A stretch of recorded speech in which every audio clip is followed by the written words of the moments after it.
Hello students, welcome to my history channel history hub. कला और साहित्य की जो हम श्रृंखला चला रहे हैं उसका हमारा भारतीय मंदिर के ऊपर लेक्चर चल रहा है, जिसमें हमने पिछले 3 भागों में इस लेक्चर को पढ़ा था। पहले भाग में हमने मंदिरों के उद्भव के बारे में पढ़ा था कि किस तरह से गुप्त काल में जब भक्ति का उदय होता है उस समय मंदिरों के बनने की शुरुआत होती है और क्या उसके कारण रहते हैं। उसके बाद हमने उसके विकास के 5 चरण पढ़े थे। सांची में जो पहला मंदिर है जिसमें चपटी छत है यानी कि फ्लैट रूफ मंदिर की शुरुआत देखते हैं हम। उसके बाद फिर किस तरह से दशावतार में शिखर का उद्भव देखते हैं। अलग अलग उसके चरण देखे थे, किस तरह से उसमें विकास के चरण हैं। उसके बाद हमने पंचायतन शैली भी देखी थी कि किस तरह से एक सेंटर में एक देवी देवता स्थापित किए गए, उनका मंदिर बनाया गया और उसके चारों तरफ और देवताओं के भी मंदिर बने, जिसको हमने बोला पंचायतन शैली।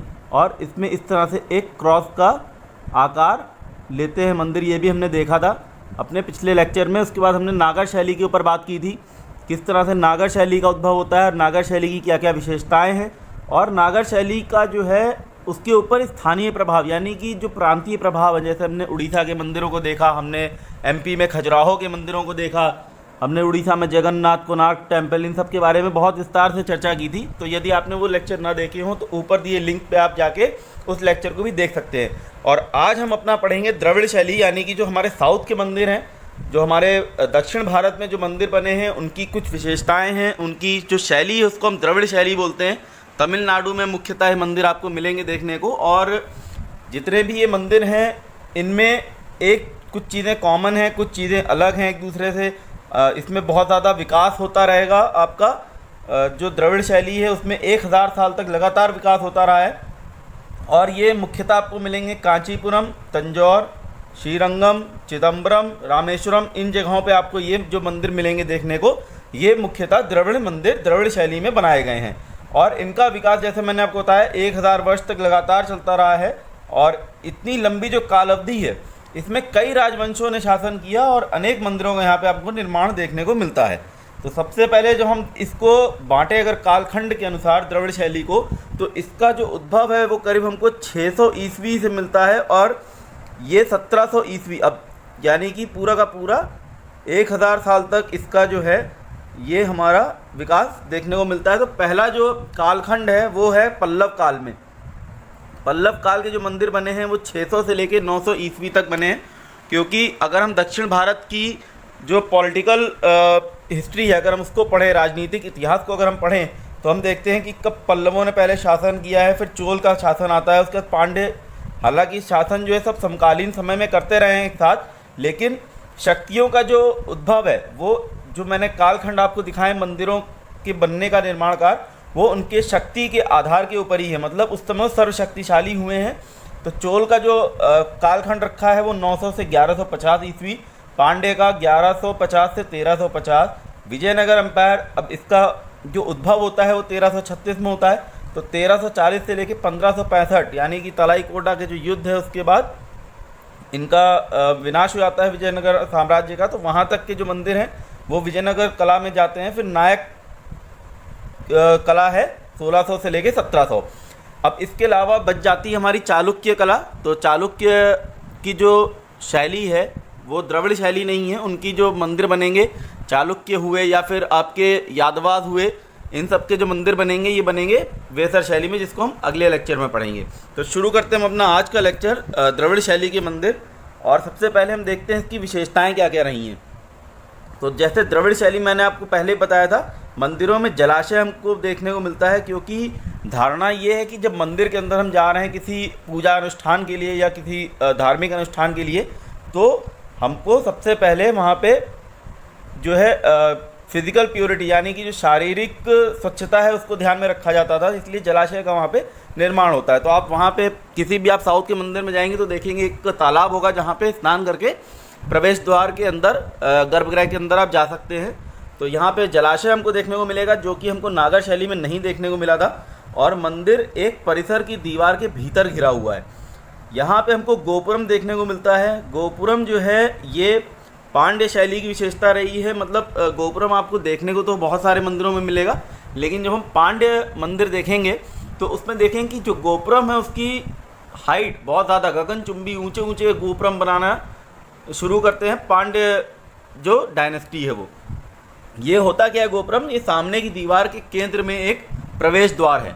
मतलब जैसे हमने सांची के स्तूप में तोरण देखा था, तो तोरण भी क्या है, एक प्रवेश द्वार है। लेकिन जो गोपुरम होगा वो काफ़ी, उसमें बड़ा सा एक विमान भी होगा, शिखर टाइप का होगा, जैसे हमने मंदिरों में शिखर देखे थे अपने नागर शैली में। इस तरह से गोपुरम में बड़े बड़े ऊंचे ऊंचे गगनचुंबी शिखर और विमानों का निर्माण देखने को हमें मिलेगा। इसके अलावा मंदिर की मुख्य विशेषता है विमान। जैसे मैंने आपको बताया जब हमने नागर शैली पढ़ी थी कि उसमें हमको शिखर देखने को मिलता है। अब जो शिखर था हमारा वो जो था वो घुमावदार या तो था, ठीक है, आपने देखा किस तरह से, मैंने आपको बताया था लिंगराज का जो मंदिर है किस तरह से उसका शिखर जो है कर्वलीनियर है।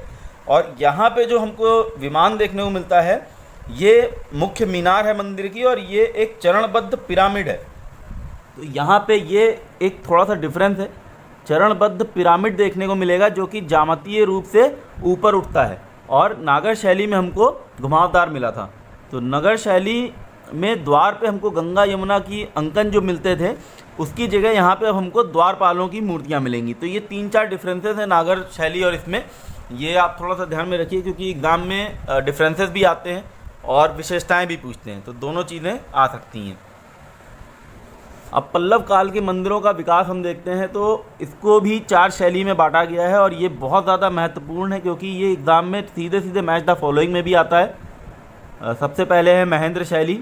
पूछा जाएगा आपसे, मंदिरों के नाम दिए होंगे एक तरफ और एक तरफ इन शैलियों के नाम दिए होंगे। मैच द फॉलोइंग करने में नेट में भी आ चुका है क्वेश्चन कई बार, तो ये थोड़ा सा ध्यान देने वाली बात है। महेंद्र शैली में बने हैं 610 से 640 ईस्वी में मंदिर, हालांकि समय याद रखने की ज़रूरत नहीं है।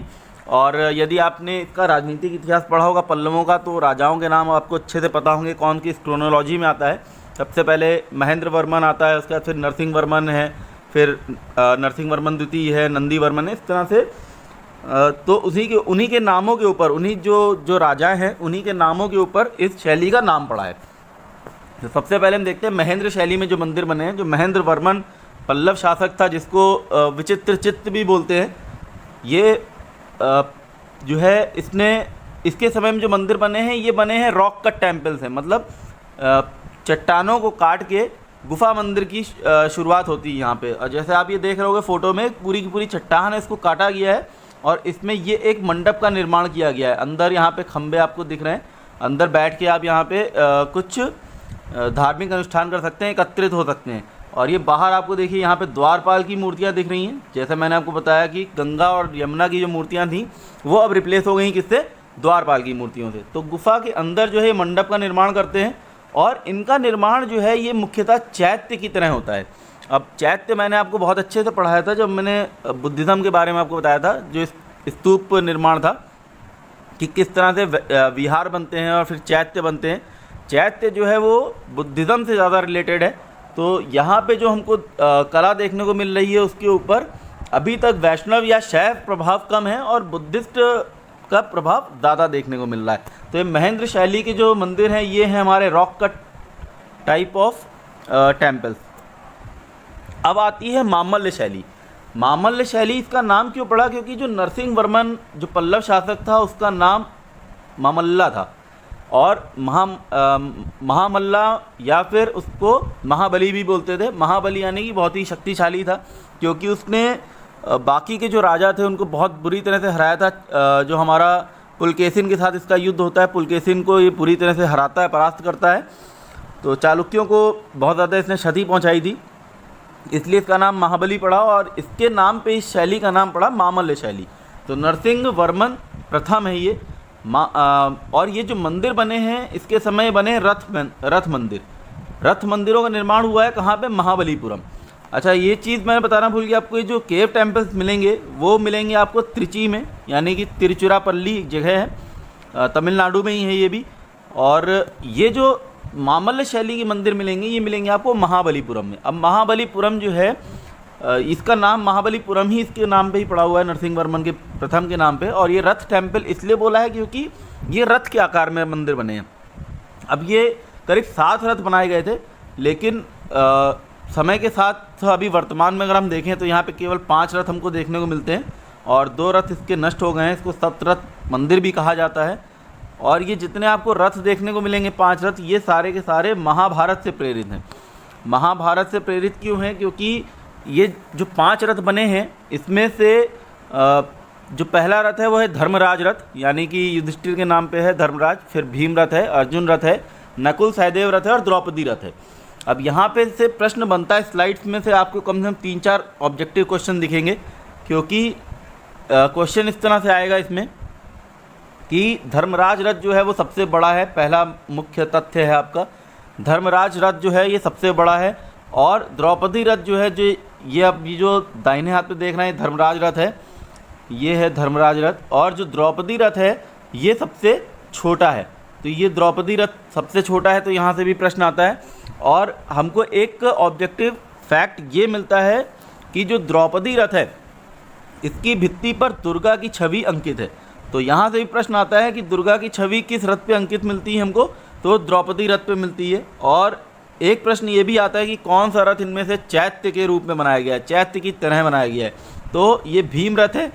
भीम रथ को चैत्य की तरह बनाया गया है। यहाँ से भी एक ऑब्जेक्टिव प्रश्न बनता है हमारा।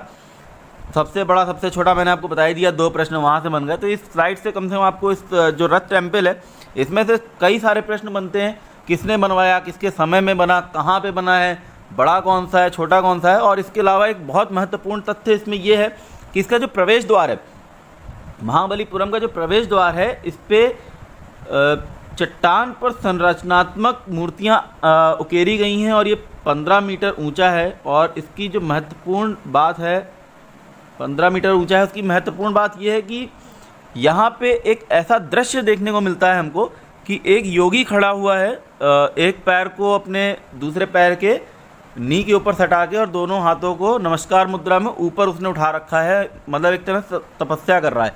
तो ये ऐसा माना गया है कि शायद यहाँ से हमको, क्योंकि गंगा का अवतरण देखने को मिलता है, पीछे शिव जी का भी इसमें मूर्ति में अंकन देखने को मिलता है, तो ऐसा माना गया कि शायद ये भागीरथी हैं जिनकी यहाँ पे मूर्तियाँ बनाई गई हैं, जिनको दिखाया गया तपस्या करते हुए। गंगा अवतरण बोलते हैं इसको। तो गंगा का अवतरण हमको कहाँ देखने को मिलता है, ये भी एक सीधा सीधा क्वेश्चन आता है आपसे।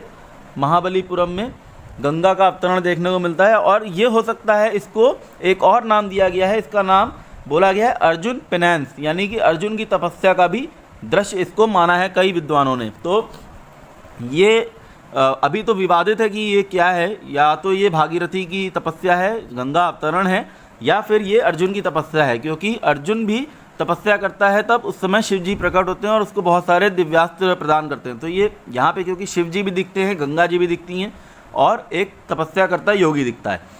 तो ये आपसे प्रश्न बन सकता है कि अर्जुन पेनेंस कहाँ पे देखने को मिलता है, महाबलीपुरम है या फिर गंगा का अवतरण। तो ये दोनों की दोनों इस मंदिर में, जो हमारा रथ मंदिर है, वहाँ पे हमको देखने को मिलते हैं। मामल्य शैली में बना है महाबलीपुरम में।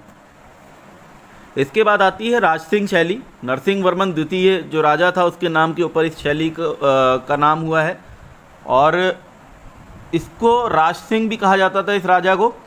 नरसिंह वर्मन का जो दूसरा नाम है द्वितीय का, इसका दूसरा नाम राजसिंह भी था, इसीलिए इसका नाम राजसिंह शैली पड़ गया।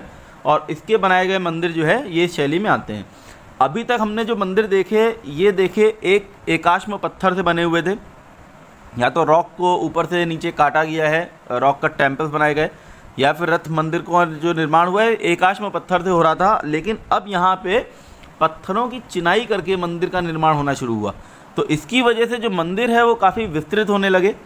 अब यहाँ पे जो मंदिर हमको देखने को मिलते हैं काफ़ी बड़े बड़े मंदिर हैं ये, और इसका जो उदाहरण है वो है कैलाशनाथ मंदिर कांचीपुरम और महाबलीपुरम का शोर मंदिर। तो हमसे यहाँ से भी प्रश्न बन सकता है कि अब ये दोनों मंदिरों के नाम अगर आपको मैच द फॉलोइंग में डाल दिए तो ये राजसिंह शैली है, याद रखिएगा। और इसकी क्रोनोलॉजी भी पूछी जा सकती है, ये भी याद रखिएगा। जो मैं जिस क्रम में चल रहा हूँ इसी क्रम में इन मंदिरों का निर्माण हुआ है। अब ये जो कैलाशनाथ मंदिर है कांचीपुरम है, ये इससे आप कंफ्यूज मत होइएगा। एक कैलाशनाथ मंदिर हमको एलोरा में भी देखने को मिलता है, वो बनाया है राष्ट्रकूट शासक कृष्ण ने, और ये बनाया है पल्लव शासक राजसिंह शैली में बना नरसिंह वर्मन ने। तो ये कैलाशनाथ मंदिर हमको दो जगह देखने को मिल गए, तो कंफ्यूज बिल्कुल मत होइएगा। अगर कांचीपुरम दिया है तो पल्लव शासक है, अगर एलोरा दिया है तो राष्ट्रकूट शासक है। और ये जो उसकी भी हम बात करेंगे कैलाशनाथ मंदिर की, वो बहुत ही ज़्यादा कला की दृष्टि से बहुत ज़्यादा महत्वपूर्ण है, यूनेस्को वर्ल्ड हेरिटेज भी है। ये अब आप देखो यहाँ पे किस तरह से हमको विमान देखने को मिल रहा है। अभी तक के जो हमने मंदिर देखे अभी तक द्रविड़ शैली में, उसमें हमको विमान देखने को नहीं मिल रहा था। तो अब यहाँ से क्योंकि पत्थरों की चिनाई का काम शुरू होता है तो हमको विमान देखने को मिलता है। हमको यहाँ पे मंडप देखने को मिल रहा है, बड़ा सा गेटवे देखने को मिल रहा है। तोरण द्वार के ऊपर बहुत सारे द्वारपालों की ये मूर्तियाँ भी हमको देखने को मिल रही हैं। अब ये शोर मंदिर के ऊपर आते हैं, जिसके ऊपर प्रश्न पूछे जाते हैं बहुत ज़्यादा। सबसे पहली बात तो ये कि ये स्थानीय ग्रेनाइट से बना है। प्रश्न यहाँ से भी आता है मटेरियल से, जैसे मैंने आपको बताया कि किस सामग्री से बना है मंदिर। तो ये शोर मंदिर इसको इसलिए कहते हैं क्योंकि ये समुद्र के किनारे बना हुआ है एकदम, और ये भी महाबलीपुरम ही है, इसलिए कंफ्यूज मत होइए। जो जगह का नाम है वो है महाबलीपुरम। महाबलीपुरम का शोर टेम्पल इसको बोलते हैं, और ये नरसिंहवर्मन द्वितीय ने बनवाया है। और ये मंदिर का जो गर्भगृह है, इसमें जो देवता विराजमान है वो शिवलिंग है, मतलब शिव जी का ये टेम्पल है। और यहाँ पे काले बेसॉल्ट का इस्तेमाल देखने को मिलता है। जो शिवलिंग जो बनाया गया, जो देवता स्थापित किए गए हैं, वो काले बेसॉल्ट से बनाए गए हैं। तो हमको ये याद रखना है, जो मंदिर बना है ये पूरा ये ग्रेनाइट से बना है, और इस पे जो अंदर गर्भगृह में जो देवता स्थापित विराजमान है शिव जी, वो काले बेसॉल्ट से बने हुए हैं। तो यहाँ से भी प्रश्न क्योंकि पूछा जाता है आपसे सामग्री। और दूसरा महत्वपूर्ण तथ्य ये है कि कभी कभी कंफ्यूज करने के लिए आयोग आपसे बोलेगा कि ये जो मंदिर का जो निर्माण हुआ ग्रेनाइट से, वो ग्रेनाइट बाहर से मंगाई गई। तो ऐसा बिल्कुल भी नहीं है। राजा कभी भी उस मटेरियल का इस्तेमाल नहीं करेगा जो उसको बहुत दूर से कहीं मंगाना पड़े। वो हमेशा उसी मटेरियल का इस्तेमाल करेगा जो वहाँ पे रेडिली अवेलेबल है, जो एकदम उसको हर समय वहाँ पे पास में ही है, और ज़्यादा उसको जद्दोजहद ना करनी पड़े, कहीं दूर से मंगाना ना पड़े। तो ये एकदम कॉन्सेप्ट क्लियर कर लीजिए कि कोई भी राजा ऐसा नहीं होगा साउथ का होगा जो कि आपके लिए हिमालय से, पर्वत से लाके, पहाड़ से लाके, वहाँ से सामग्री लाके इसमें इस्तेमाल करेगा। तो वो इस्तेमाल वही करेगा जो वहाँ पे अवेलेबल होगा। नंदीवर्मन शैली पे अब हम आ जाते हैं। कांचीपुरम का वैकुंठ पेरुमल मंदिर है। कांचीपुरम याद रखिए, कांचीपुरम जो कि हमारी पल्लवों की राजधानी भी रहती है और बहुत बड़ा शिक्षा का एक केंद्र है कांचीपुरम। और यहाँ पे मंदिर बने हैं काफ़ी आगे चल के, ये हैं हमारे नंदीवर्मन शैली में। अच्छा, एक बात मैं बताना भूल गया आपको, यहाँ पे जो राजसिम शैली है, मम्मल शैली जब बोलते हैं इसको, यहाँ पे एक यात्री आता है। जब यहाँ पे पल्लवों का शासन है तो एक यात्री आता है हुएनसांग। आपने हमेशा सुना होगा हुएनसांग का जो चर्चा होती है वो होती है हमारे हर्षवर्धन के समय में। मतलब हर्षवर्धन के समय में वो आता है भारत में, तो हमको ऐसा लगता है कि वो केवल उत्तर भारत घूम के चला गया, लेकिन ऐसा बिल्कुल भी नहीं है। वो पल्लवों की जो राजधानी कांचीपुरम है वहाँ तक आके वो भारत भ्रमण करके जाता है। और आप या हम में से जिसने भी इतना कभी भारत नहीं घुमा होगा, उससे ज़्यादा वो बहुत ज़्यादा भारत में भ्रमण करता है पूरे। और आप मुझे कमेंट सेक्शन में बताइए कि वो पल्लवों के किस शासक के दौरान भारत में आके कांचीपुरम का भ्रमण करता है और कांचीपुरम के बारे में बताता है। तो ये कांचीपुरम जो है पल्लवों की कैपिटल है। यहाँ पे वैकुंठ पेरुमल मंदिर बना है जो कि नंदीवर्मन शैली में है। तो क्रमबद्ध तरीके से याद रखिए, सबसे पहले हो गया हमारा रॉक कट टेम्पल जो कि हमारे बने महेंद्रवर्मन शैली में, उसके बाद रथ टेम्पल बने, फिर शोर टेम्पल, और कांचीपुरम का हमारा कैलाशनाथ टेम्पल, अभी वैकुंठ पेरुमल टेम्पल हमारा जो है ये नंदीवर्मन शैली में है। और इस मंदिर की दीवारों पर पल्लव और चालुक्यों के युद्धों के आकर्षक दृश्य देखने को मिलते हैं। तो यहाँ पे इन्होंने इस युद्ध के जो दृश्य थे उसको मंदिर की दीवारों पे उकेर दिया है। और यहाँ भगवान विष्णु को बैठे, अब ये जो मंदिर है वैकुंठ पेरुमल, ये भगवान विष्णु का मंदिर है। और इससे पहले जो हमने पढ़ा शोर टेम्पल, वो भगवान शिव का टेम्पल था। क्योंकि हमसे डाइटीज भी पूछते हैं कौन से किस भगवान का मंदिर है, तो इसमें बहुत सारे तथ्य हैं और बहुत ध्यान से सुनिए जिससे कि आपको, और सारे फैक्ट्स नोट डाउन कर लीजिए। ये भगवान विष्णु का मंदिर है वैकुंठ पेरुमल मंदिर, और यहाँ पे भगवान विष्णु की बैठे हुए, खड़े और आराम करती मुद्रा में आपको मूर्तियाँ देखने को मिल जाएंगी। और यहीं पे 1000 स्तंभों वाला विशाल हॉल भी है, और ये मंदिर भगवान विष्णु को समर्पित है जैसे मैंने आपको बता दिया। तो ये महत्वपूर्ण तथ्य हो गया इसमें, 1000 स्तंभों वाला विशाल हॉल भी हमको वैकुंठ पेरुमल मंदिर में देखने को मिल जाता है। अब हम आते हैं अपनी चोलकालीन मंदिर कला में। तो पल्लव कालीन हमने मंदिर पढ़ लिए 4 शैली में, चोल कालीन जो मंदिर हैं, अब यहाँ पे मंदिरों का जो निर्माण है बहुत ज़्यादा विशाल हो जाता है। अत्यधिक विशाल मंदिरों का निर्माण करते हैं दुर्ग पद्धति में। दुर्ग मतलब फोर्टिफिकेशन हो रहा है, फोर्ट बन रहे हैं एक तरह से, बहुत, क्योंकि विशाल मंदिर है तो वो दुर्ग की तरह से दिखाई देते हैं बाहर से। और ये द्रविड़ मंदिर जो है ये कला का पूर्ण विकास हमको यहाँ पे देखने को मिलता है। कला का पूर्ण विकास, द्रविड़ कला का यहाँ पे हमको देखने को मिलता है। और यहीं पे मंदिर में जलाशय का हमको उद्भव देखने को मिलता है, और ऊंचे ऊंचे गगनचुंबी विमान जो हैं ये भी देखने को मिलते हैं। अच्छा, ऐसा माना जाता है कि जिस मंदिर का जितना ऊंचा विमान होगा वो राजा उतना ही ज़्यादा शक्तिशाली है। तो जो राजा की शक्ति है ये उसको दर्शा रहा है विमान की ऊंचाई से, इसलिए हमको यहाँ पे ऊंचे ऊंचे विमान देखने को मिलते हैं। जो क्योंकि जो चोल शासक हैं वो दक्षिण भारत में सबसे ज़्यादा शक्तिशाली हो गए थे जिस समय राजराज प्रथम और राजेंद्र प्रथम का यहाँ पे शासक था। अगर आपने राजनीतिक इतिहास पढ़ा होगा चोलों का तो आपको पता होगा किस तरह से इनके चीन के साथ संबंध थे और किस तरह से श्रीलंका तक इन्होंने विजय कर लिया था, और काफ़ी ज़्यादा साउथ ईस्ट एशिया के जो नेशन थे वो भी इन्होंने अपने अधीन कर लिए थे। और इसका जो सबसे महत्वपूर्ण उदाहरण हमको मिलता है मंदिर का, मंदिर कला का, वो हमको देखने को मिलता है तंजौर में बृहदेश्वर मंदिर। जगह याद रखिएगा, तंजौर का है, बृहदेश्वर मंदिर है, और ये शिव जी का मंदिर है।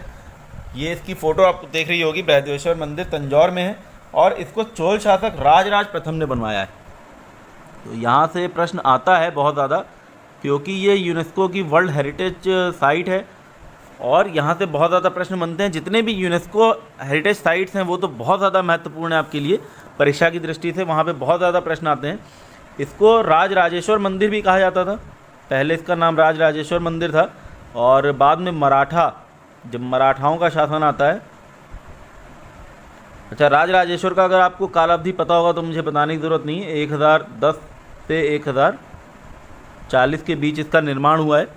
और मराठाओं का जो शासन आता है जब 17वीं सदी में, तब इसका नाम ये बृहदेश्वर, यानी कि जो महान ईश्वर है, बृहद ईश्वर, दो शब्दों से मिलकर बना है बृहदेश्वर। बृहद ईश्वर मतलब महान ईश्वर, इसका नाम बदल के मराठा करते हैं।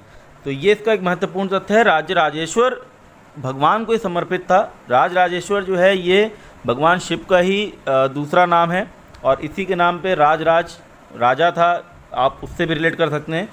लेकिन इसमें जो महत्वपूर्ण तथ्य है वो ये है कि ये जो मंदिर का जो ऊंचा सा विमान आप देख रहे होगे, पिरामिडिकल स्ट्रक्चर है, क्रमबद्ध तरीके से पिरामिड बनते हुए ये ऊपर तक जा रहा है। लेकिन ये इस तरह से ऊपर, नीचे से ऊपर को इस तरह से नहीं बनाया गया। इसको बनाने के लिए इन्होंने एक 80 टन का एक मोटा सा बड़ा सा पत्थर लेके आए थे ये। तो ये जो विमान देख रहे हैं आप, ये काट काट के एक के ऊपर एक नहीं रखा गया है। जो विमान है ये पूरा का पूरा एकाश्म पत्थर से बना है, मतलब ये एक ही पत्थर से इस विमान को काट के बनाया गया है और इस मंदिर के ऊपर इसको स्थापित किया गया है। तो इस विमान को जब काटने के लिए बड़ा सा जो पत्थर लाना था इनको, काफ़ी बड़ा 80 टन का जो पत्थर था, उसको इसके ऊपर रखना, कैसे रखा जाए, तो इन्होंने क्या किया, एक गांव है चारूपल्लम गांव करके एक गांव है काफ़ी दूर, वहाँ से एक रैंप बनाया, इस तरह से एक रैंप बनाया, रास्ता बनाया, और वहाँ पे ऊपर एक पत्थर रखा ऐसे, और उसको लुढ़काते हुए यहाँ तक लेके आए और यहाँ पे इसको स्थापित किया। तो ये जो गांव है उसका नाम है चारूपल्लम, और ये दर्शाता है कि किस तरह की इंजीनियरिंग स्किल्स थी उस समय में। ये हम बात कर रहे हैं 1010 से 1040 के समय में, और इंजीनियरिंग स्किल्स दर्शाता है किस तरह से उस बड़े से पत्थर को इतनी दूर से एक रैंप बनाया होगा, क्योंकि रैंप की ऊंचाई भी ज़्यादा नहीं कर सकते, इसलिए काफ़ी लंबा रैंप बनाया हो। 4 किलोमीटर लंबा करीब रैंप है। चारूपल्लम गांव है तंजौर के पास, वहाँ से इस रैंप को बना के रास्ता बनाया और इसके ऊपर इस पत्थर को स्थापित किया, जिसको तराश कर इसका विमान बनाया। तो ये एक महत्वपूर्ण तथ्य है, एकाश्म पत्थर से बना है, और आपकी परीक्षा की दृष्टि से नाम महत्वपूर्ण है, चारूपल्लम याद रखिएगा। 80 टन का जो पत्थर बनाया लेके आए हैं, उससे इस विमान की रचना की गई है। इसके ऊपर आपको यहाँ पे एक कलश दिख रहा होगा गोल गोल सा, तो ये इसकी पूरी की पूरी महत्वपूर्ण तथ्य है। लेकिन इसके अलावा इसमें एक महत्वपूर्ण तथ्य और भी है, ये हमसे पूछा जाता है और ये अभी बहुत ज़्यादा चर्चा का विषय बना हुआ है। इस मंदिर में हमको एक फॉरेनर की एक छवि दिखती है, एक विदेशी यात्री का एक मूर्ति दिखती है उसकी, और इसके जो पूरी की पूरी मूर्ति है यह पश्चिमी कपड़ों पश्चिमी कपड़ों और टोपी के साथ एक विदेशी की छवि है, जो एक तमिल देश में बहुत ही असामान्य है, अनकॉमन है, देखने को जल्दी नहीं मिलना चाहिए था, लेकिन फिर भी देखने को मिलता है हमको।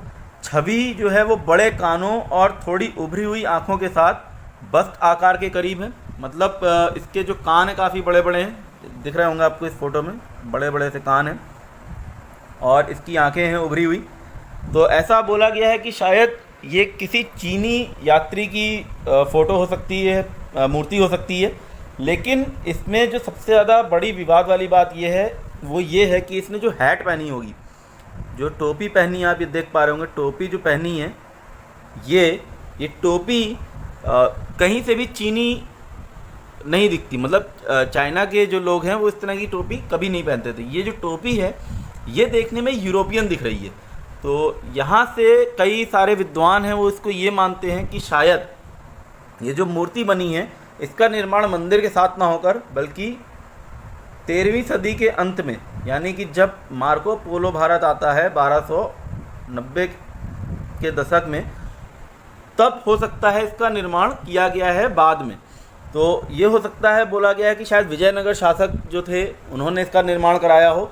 और ये संभवतः मार्को पोलो की हैट है। मार्को पोलो जो कि यात्री आया था भारत, जिसने भ्रमण किया है 13वीं सदी के अंत में, और वो दक्षिण के भारत में भी गया था। तो हो सकता है ये मार्को पोलो का अंकन है और कुछ इसको किसी और विदेशी यात्री से जोड़ते हैं। तो ये काफ़ी चर्चा का विषय बना है। चर्चा का विषय केवल इसकी जो हैट है ये काफ़ी अनकॉमन है। और यहाँ से आप इसको बैठ के जिस तरह से फ़ोटो दिख रही है, जिस तरह से आपको मूर्ति दिख रही है, लग रहा होगा काफ़ी कम हाइट का ये व्यक्ति है, इसलिए इसको चीनी बोला गया है। मतलब हो सकता है क्योंकि जो चोल शासक थे उनका चीनियों से के साथ काफ़ी ज़्यादा व्यापार था, काफ़ी उनके साथ सांस्कृतिक आदान प्रदान भी होते थे। तो हो सकता है ये चीनी यात्री हो। लेकिन जो चर्चा का विषय है वो है इसकी हैट। इसको मार्को पोलो से भी जोड़ा गया है। तो यहाँ से प्रश्न बन जाता है कि आपको मार्को पोलो की हैट का अंकन कौन से मंदिर में मिलता है। तो आदमी को जल्दी नहीं समझ में आएगा कहाँ मार्को पोलो और कहाँ मंदिर। तो यहाँ से ये फैक्ट्स थोड़े से याद रखने। तो ये हमारा आज का लेक्चर था पूरा। अगर आपने इस चैनल को सब्सक्राइब ना किया हो तो उसको सब्सक्राइब कर लें, इस वीडियो को, लेक्चर को लाइक करें, शेयर कर दें। और आने वाले समय में हम बात करेंगे वेसर शैली और पांड्य शैली के बने जो बहुत सारे मंदिर हैं, जैसे मदुरई का मंदिर है, मीनाक्षी टेम्पल, आपने सुना होगा नाम, उसके बारे में देखेंगे। इसी तरह से बहुत सारे महत्वपूर्ण तथ्य आते रहेंगे। मंदिरों की श्रृंखला खत्म हो जाएगी, उसके बाद हम अपना प्राचीन भारत शुरू करेंगे, क्योंकि नेट का एग्ज़ाम ज़्यादा दूर बचा नहीं है। तो हम फटाफट क्वेश्चंस भी करेंगे इसके ऊपर, और ये तैयारी हमारी इस तरह से क्रमबद्ध तरीके से चलती रहेगी। तो यदि आपने इस चैनल को लाइक सब्सक्राइब ना किया हो तो सब्सक्राइब कर दें। हम मिलते हैं अपने अगले लेक्चर में, तब तक के लिए धन्यवाद।